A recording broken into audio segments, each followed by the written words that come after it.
Hello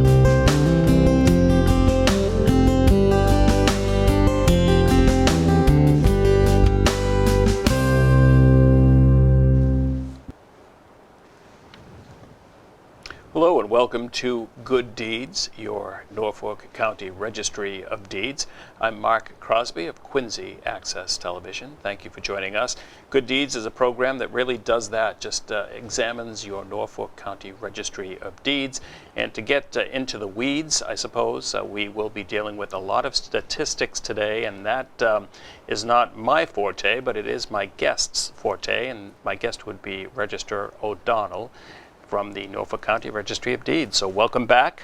Mark, thanks very much, and thanks to QATV for producing this. And yes, we're going to be talking about statistics, but a lot of these statistics that involve Norfolk County, actually the trends are, no matter where you live in Massachusetts, some of the trends in real estate are throughout the state of Massachusetts, and certainly some of the issues that come up, whether it's the homestead or mortgage discharges, that transcends the 28 communities in Norfolk County. If you're a resident of Massachusetts, you should, and you own property, you should look at getting a homestead on. Or if you've borrowed money, we all need to borrow money to pay for college tuitions or renovate houses or for a lot of reasons.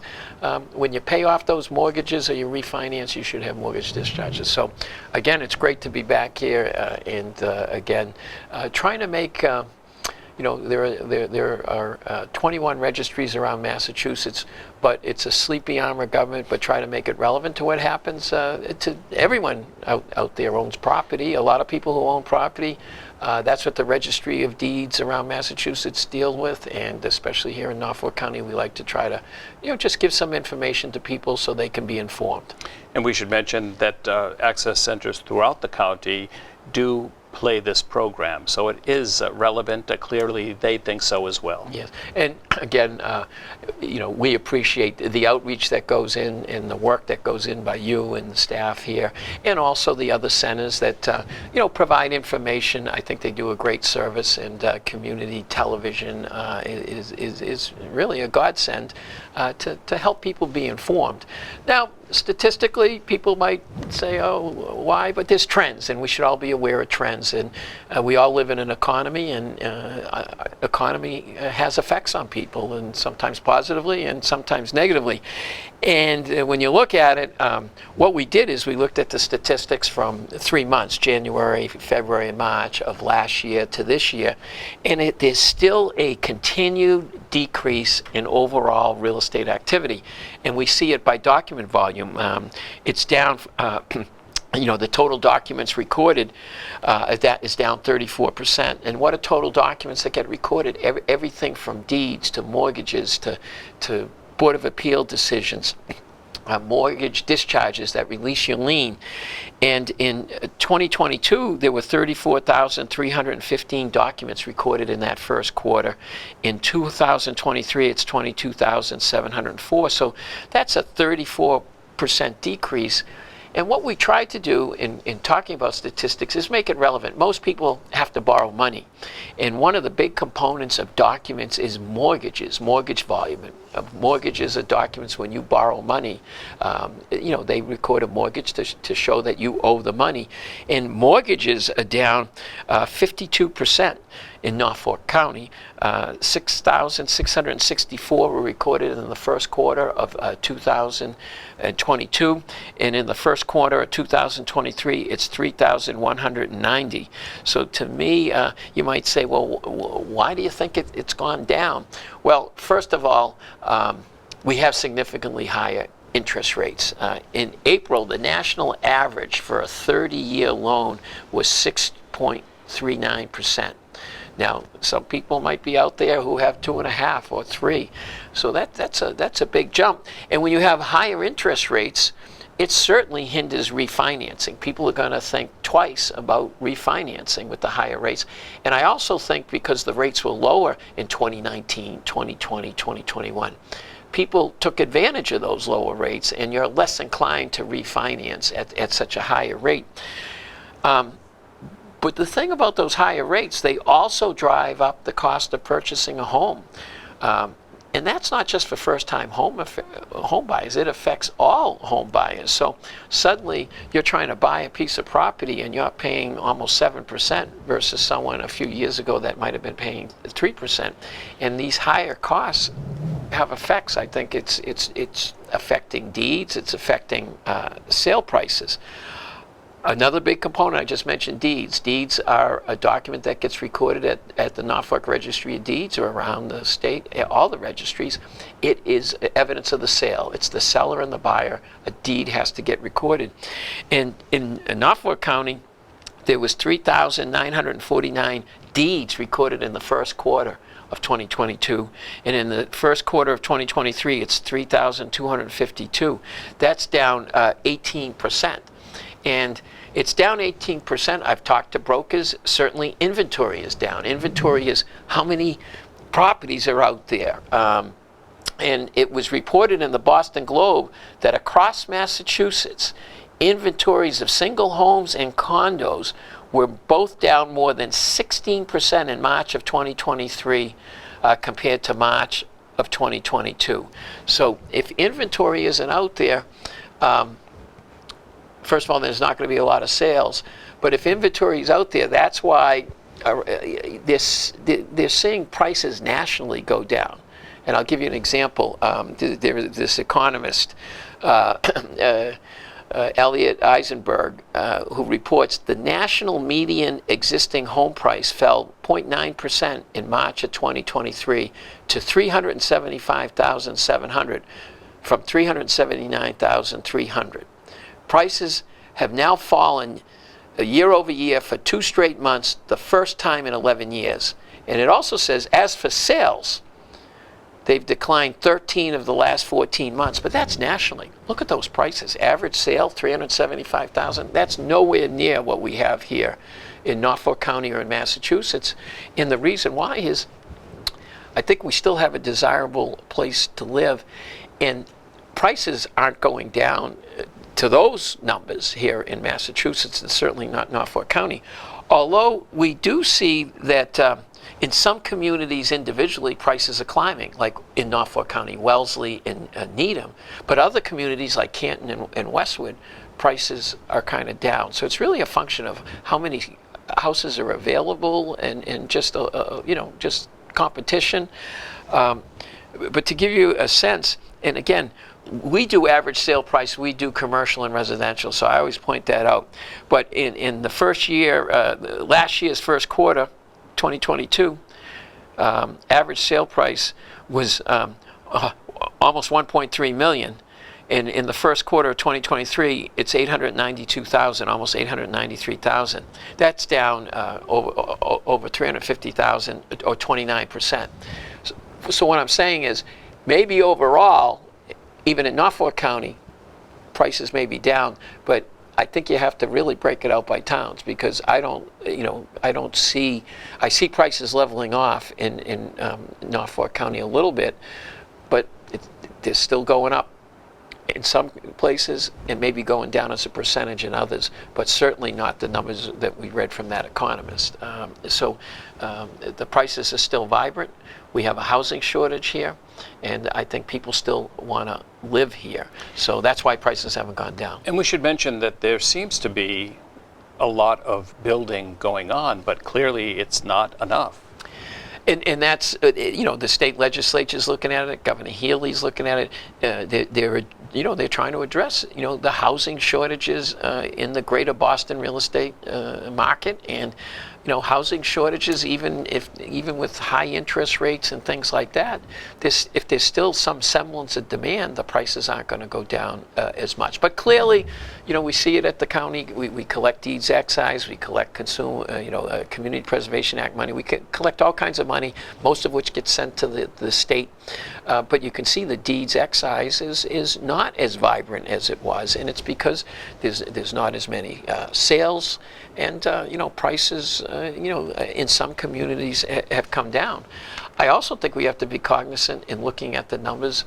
We always bring it up. We at the registry monitor for the foreclosure market, but in the first quarter of 2022, there was 56 notices of foreclosure. And a notice of foreclosure is the first part of the foreclosure process. We don't foreclose on people, but by law, the entities, the banks, the lenders that are foreclosing, when they file an action in court, they have to file a notice to foreclose at the registry.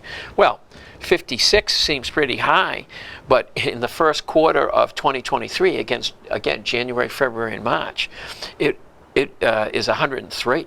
That's an increase of 47. That's a pretty significant increase, percentage-wise. And, this suggests more of our neighbors are struggling, are having financial difficulties. And I always point out, we have the Quincy Community Action Program we've partnered up with at the Registry of Deeds. And just because it has Quincy in its name, they have committed to help people from all across the county, all 28 communities. You have a NeighborWorks housing solution that has done the same thing. They are nonprofit groups where you should, if you're struggling, you should get some advice. They're a counseling group as well, and they help people. And if you have an action filed against you, that's a lawsuit. You really should go to them to get, some counseling and some advice on dealing with this lawsuit, this foreclosure, and don't wait till they're selling your property at a sale to get help. And I also point out, we have a new Attorney General, but the Attorney General's office, whether it was Attorney General Coakley or Attorney General Healy, who's now Governor, or now Attorney General Campbell, they have information and help and resources. And if you want links to that information, you can go to our website at www.norfolkdeeds.org, and we have information for those that need to get some help and counseling.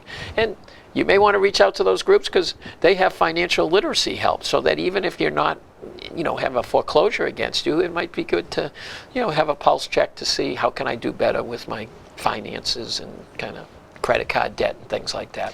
On the national level, as I'm sure you are aware, the debt ceiling is becoming, one of the most talked about topics of recent, and that would have devastating effects nationwide if that's not resolved by, I believe, June. Yeah, and again, I'm sure there's a lot of positioning. There's one, to make some cuts in spending and all that. But, to default, I don't think America has ever defaulted. It would be, it would not be good. And as I say, a lot of these things that happen, whether it's politics down in Washington or nationally or globally, eventually it has effects here, even on the real estate market. So, but that could have an effect on so many things economically, just the confidence in America's economy, just the, just the stock market, and so, yes, there are a lot of things going on that have effects. And as we have seen, as I mentioned, with the decrease in the mortgages and decrease in deeds, interest rates that go up, and they're going up because there's concern about inflation and things like that. Well, when the Federal Reserve makes these decisions in Washington, it does end up affecting, maybe not as much as some other areas around the country, but it's going to affect things locally. And President Biden just not too long ago announced that the pandemic was over. Doesn't mean that there won't be cases here and there, and obviously fatalities as well, but that had a big impact on the real estate market. It did, but it was kind of ironic, at least in Norfolk County, and I'll give a chance, we have a great staff at the Registry of Deeds. I think we're one of the most innovative registries here in Massachusetts. We've done a lot of innovations, put all our documents out on the internet, and good thing we did because of the pandemic. But that staff at the registry, we were open and operational every day during the pandemic. And the ironic thing, when you look at the figures of 2020 and 2021, we were busier than we ever have. We recorded over 205,000 documents. So we didn't have these numbers. When I came and was reporting during the pandemic, it was actually a vibrant real estate economy. So despite everything that was going on, and again, I think it was a combination of great staff work and a combination of also doing modernization technology and modernization initiatives that allowed us, for instance, to take closings from attorneys all around the state they didn't have to come physically to the registry. They could transfer it electronically. Well, that didn't happen overnight. There was approvals that needed to get done. There were statutory changes to allow, for instance, recording on the land court side. So, yes, the pandemic had an effect, but I got to say, I thank you to my staff. We have a union there. My dad was in a union 38 years, climbing poles for the old Boston Edison. I respect the union. We all work together. Union staff, non-union staff. I don't view it union and non-union. We're one registry staff, and I have a great staff, and they did a great job during the pandemic. And contrary to other areas and sectors, the real estate economy was incredibly busy, vibrant, and the numbers went through the roof during COVID. Well, I think I guess you hit upon it earlier, the lower interest rate was in effect during that period. Yes, and again, it kept the economy going, and I always say, there was a lot of smart decisions made. Governor Baker, in the emergency order declaring COVID, declared registry workers as emergency workers, and they did a great job. I know a local business, D'Angelo's, recognized the registry staff. They had people that were doing work during the COVID, and it was great for the staff to get recognition, and they deserve it. And again, a big thank you. Because of the staff, all our records are back online. You can go to www.norfolkdeeds.org to do research. Attorneys do research all the time back to 1793. We have more and more people doing historical and genealogical research. But I want to give a big thank you to you, because we had a History Comes Alive project at Norfolk County where over 450,000 documents from 1793 and 1900 were all handwritten, and we transcribed them. So you can look at the handwritten document. The first document, Book 1, Page 1, is handwritten. It's a deed in Foxborough. You hit another button, the transcribed version of that deed. So we're trying to make the documents come alive so you could read them. And I want to, again, thank you, Mark, because Mark's been producing little vignettes, little subject matters of historical nature. There was a historical town hall that has bells in them that he did a show on. There was a theater that he did a show on. He's in production. There's a tavern from the Revolutionary War times in Avon that work's being put together. Actually, in Brookline, another community in Norfolk County, where there's work to look at the Frederick Law Olmsted property, which is run by the National Historical Society, and he was recognized as the first architectural landscaper architect in the country. He's the father of that genre or work. So again, thank you for it's been fun to make the documents come alive, and your creativity has been wonderful. Well, thank you. We thank Mike LePage, who works in your office as well, because he provided some of the talent. You provided the voiceover. He provided the John Adams element. He provided, as he always does, the pizzazz. Mike LePage, again, a symbol of a fine worker at the registry in his day job, but his interests, we all have passions, some are sports. He's a reenactor, and he's been a long-time reenactor about John Adams and other people. He's done Ty Cobb, but he studies the history. He goes into character, and he was nice enough to dress up and has been part of this project of our History Comes Alive. So again, thanks to Mike LePage, but when he's in character, I have to refer to him as President John Adams. Well, of course. And as you had referenced, there are more to come, so stay tuned. Let's talk about the importance of filing mortgage discharges. Yes, that's always an issue.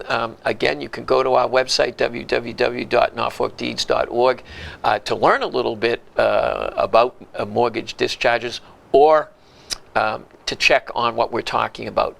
I also, at the registry, we implemented, and I always tip my hat to my father, because he always said, remember, some of us don't know anything about computers, so you got to, make sure you have my mom outreach. Well, we have a customer service center, 1-781-461-6101. You can always call them up, and they can look up your mortgages to see if they've been discharged. And what do we mean is, we touched on it earlier, when you borrow money, the lender records a mortgage. But when that mortgage gets paid off, whether you're at the end of the line, and I'm jealous because I still have mortgages that are getting paid off, you want to make sure a mortgage discharge is recorded. Even if you're not at the end of the line and you still have debt, you may have refinance. We just mentioned the interest rates were lower a few years ago. People took advantage of that. You want to make sure that those borrowings that you did, those mortgages, that there's a mortgage discharge that tells the world that they've been paid off. A mortgage discharge is a 1 or 2 page document that tells the world that that mortgage has been paid off. And you don't want a title issue where the day before a closing or the week before a closing, and I'm an attorney, sometimes they could do things quicker, but you get the call and they say, oh, there's a mortgage that hasn't been paid off. Wait a minute, that was paid off 20 years ago. Well, it might have been, but the mortgage discharge has to be tracked down. And on our website, www.norfolkdeeds.org, we have a document that is called Where Has My Bank Gone? So you might have had a lender in the 1980s. It traces these. It gives you resources at the on the website, federal and state, to track down where has your bank gone. Who is Citizens Bank? What have they become? Or other banks, Union Warren. So because you might have to do some legwork. If you're lucky enough to, there's a lot of great community banks in Norfolk County and across Massachusetts. You could just go into that community bank that you probably lent from the local bank and get good customer service and, hey, I need a discharge. Can you get me one? They'll go in the back room and fill it out and give you the discharge. But you got to make sure the discharge gets to the registry. And some of the bigger banks weren't so good at doing that, and there's been lawsuits. The Attorney General, one of the and legislation has put some teeth into. Look, you got to get these discharges out. Sometimes they mail the discharges to you as consumers when you pay off your loan, and you get all this. You get the canceled note, and you're happy. You got a letter that says the mortgage has been paid off, and there's an original discharge there, and they're doing a better job of making it more clear. You got to take that to the registry to get recorded. So if you want to check your prior mortgages, go on our website, www.norfolkdeeds.org. You can run your mortgages and see if they've been discharged. If that is overwhelming, call our customer service center and they'll help you out and give you some guidance. Is your mortgage discharged? And the reason why that's important, there's a distinction. Everyone comes in and when we do, around the county or we do town hall things, oh, I paid it off. There's no doubt you paid it off. But you got to make sure there's a mortgage discharge that gets recorded at the registry that tells the world that that loan has been paid off. You had mentioned legislation. I will talk now about the Homestead Act and what the legislators in Massachusetts did regarding that. And also you spoke to the Rotary Club of Quincy on this not too long ago. Yeah, and it's great. I now with COVID getting over, it's great to get back to how you were, like going out to the community groups. We speak to Lions clubs, Rotaries, seniors, go to the senior centers, have office hours. We're trying to get back to that. But they were very welcoming, as are most community groups that want a little information. But the focus on that, they wanted to talk about the homestead because it's always an issue. The homestead is a document, and you can go on our website to get the form. It tells the world that there should be a picket fence around your house. If you own property as your principal residence, you have a right in Massachusetts, not just Norfolk County, but all the communities in Massachusetts, to record a homestead. And there's been changes. The legislature should be thanked. I mean, when I started as register, it was a $300,000 protection. They've increased it to $500,000. I know they're looking at making changes potentially in the future through the state legislature. But the good news is, by having a homestead, it doesn't. Creditors and people are going to chase you, but it doesn't allow them to do a forced sale. In certain instances. And the language that's been put in by legislators, if you have a homestead recorded, they can't go after the proceeds of your home sale for a limited period of time, 1 year. Or if your house burnt down and you get a check to rebuild your house, if you have a homestead recorded, those proceeds can't be swooped in and gone after by creditors for 2 years. So a lot of protections. The legislature's done a great job. There was language in there that killed homesteads sometimes in the mortgages, and they kind of changed that so that if there's language like that in your mortgage, it doesn't kill your homestead. So that's a good thing, because you don't know what's going to happen in the future. You might be in a bad car accident. You might have significant credit card debt. And they're still going to pursue you. These people that are harmed, whether they feel they're owed money or they were hurt in a car accident. But at least if you have a recorded homestead, it kind of puts an added layer of protection. And the filing fee is relatively modest. The filing fee set by the state legislature of $35. Why wouldn't you take advantage of it? And we should mention that coverage is automatic, but increased coverage is not. Yes, that was one of the changes the legislature made when I first became registered. You have to put a homestead on. Now there's an automatic homestead, but it's only $125,000, and it gets a portion depending on how many people have an interest in the property. So, to my way of thinking, for a $35 filing fee, I'd rather get that extra layer of higher protection. One other item you spoke about at the Rotary Club, and I'm sure you do with other service groups as well, is the Consumer Notification Service. Yes, only because it's on TV. We started the Consumer Notification Service, at least at Norfolk County, back in 2015. And what it is, it's an anti-fraud program. We saw what was going on. If you're in Norfolk County, you can sign up and get notified. And I've signed up.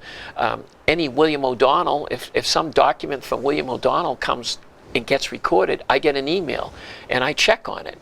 Well, luckily, so far, it wasn't my deed or it wasn't a mortgage, but there might be a time where I say, wait a minute, I didn't sign that deed, or my spouse didn't sign that deed, or wait a minute, that's a mortgage. I didn't borrow that money. Now, we haven't prevented the fraud, and our Consumer Notification Service at the Registry of Deeds does not prevent the fraud. But by getting that notification, you can get on it right away. And again, if you sign up and you're not as comfortable using the computer, you can call our customer service, because they'll try to help you out again to we can look up the document, and I might get a notice for a William J. O'Donnell. I'm William Patrick O'Donnell. It has nothing to do with me, and the customer service people can tell you that. And we do have links to law enforcement, because clearly you should notify law enforcement, probably get an attorney if you got somebody playing games with your property. And the reason the Consumer Notification Service, I get asked a lot about it, is people are seeing those ads for private entities. And I'm not going to say anything one way or the other about the private entities. All I'm going to say is in Norfolk County, we've been providing this service since 2015, free. So, but what they talk about at those commercials are happening. There are frauds going on. We see it in other areas of the country, and people are now looking. There's frauds on everything, and now why wouldn't it creep into the real estate market and property and documents? So the good news in Massachusetts is if someone fraudulently conveys your property, it's not a good transaction. In Massachusetts, the person that bought it is going to be out of luck, but there's a lot of legal work that needs to get done for you to combat that. Well, Bill, we are at the end of the program once again. A program filled with a lot of great info. Of course, we headed the program with the stats for the first quarter. So we'll have you back in after the second quarter closes, and we'll talk about trends at that point. Okay, and hopefully the trend will be that the Celtics have a championship, the Bruins have a championship, and the Red Sox, who knows? True. Yeah, Red Sox still too early. We'll know that the next time we're here. Very good. I want to thank you at home for watching, and I also want to thank the access centers throughout the county that do continue to air this program. And I suppose ask you to remember the access center as far as supporting that access center in the city or town in which you live, providing programming, Bill, just like this program here today. We're grateful to all the access centers. Thank you, and again, thanks to the viewers, and community television is wonderful. Until next time, take care.